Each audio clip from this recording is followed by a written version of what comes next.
No tere! No tere! Kuidas läheb? Hästi! Oleme siis New Orleansis, Mississippi jõe ääres. Jalutame siin romantiliselt. Aga mitte kedagi eriti siin ei ole. Pingid on tühjad. Ei ole armunud paare istumas jõe ääres. Vaikne nukrus on siin.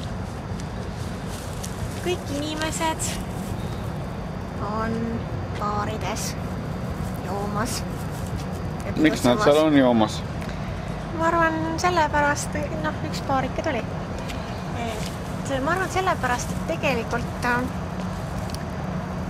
nad ei ole oma suhtega rahul. Miks nad ei ole rahul? Ma arvan sellepärast, et nad on vale inimesega koos. Miks nad on vale inimesega koos? Ma arvan sellepärast, et enamik inimesi on vale inimesega koos. Aga miks? Sellepärast, et nad ei ole leidnud endale õiget inimest. Aga miks? Sellepärast õiget inimest ei ole kerge leida. Aga miks? Sellepärast, et ümberringi on hästi palju ahvatlusi, just nagu kasiinod ja prostituudid ja muud ahvatlused, mis näiteks jalutad kuskil tänaval ja sind tõmmatakse baari sisse ja öeldakse, et 3 jooki 1 hinnaga.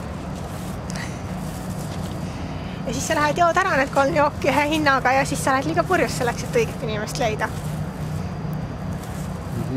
Ja kui sa üldse kellegi leiad, siis... No küll, lähme vaatame edasi. Mis vaatame edasi, jah, mis siin on?